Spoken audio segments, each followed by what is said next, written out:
This is Robert Stewart with Hill13.com. Now we're going to talk about some conceptual strategies to play the game hostage rescue and play it effectively from both the perspective of the rescuer and the terrorist squads, that the terrorist holding one of the party of the rescuers.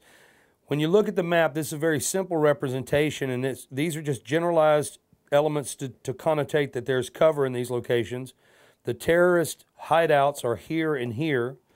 The red team is starting from far afield over on one side, and the sanctuary area is marked out here.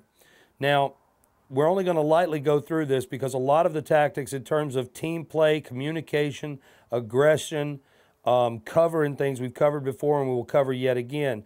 But you have to look at the field and remember that the red team, the rescuers, can't hit their own guy. If they do, they're dead. These guys, the green team, can't hit this guy. If they do, they're dead.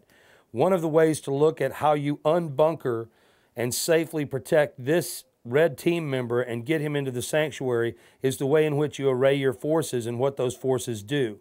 In this generalized and very simple description, the way to look at this is bring your players in such a way that when they line up on the first point of contact that they make, they concentrate their fire and try not to worry about the long-term objective. Short-term, you have to dig out and eliminate players to get your forces closer and closer to the terrorist hideout.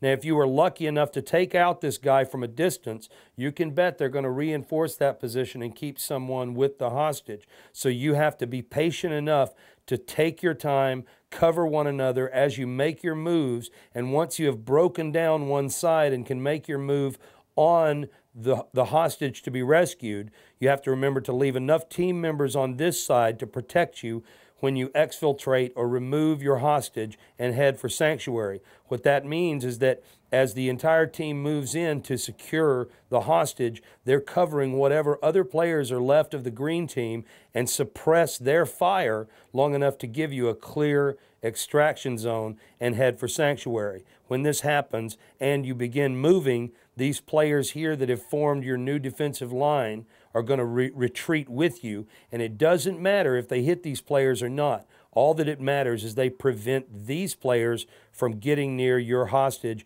and taking out the rescuers who are returning him to sanctuary.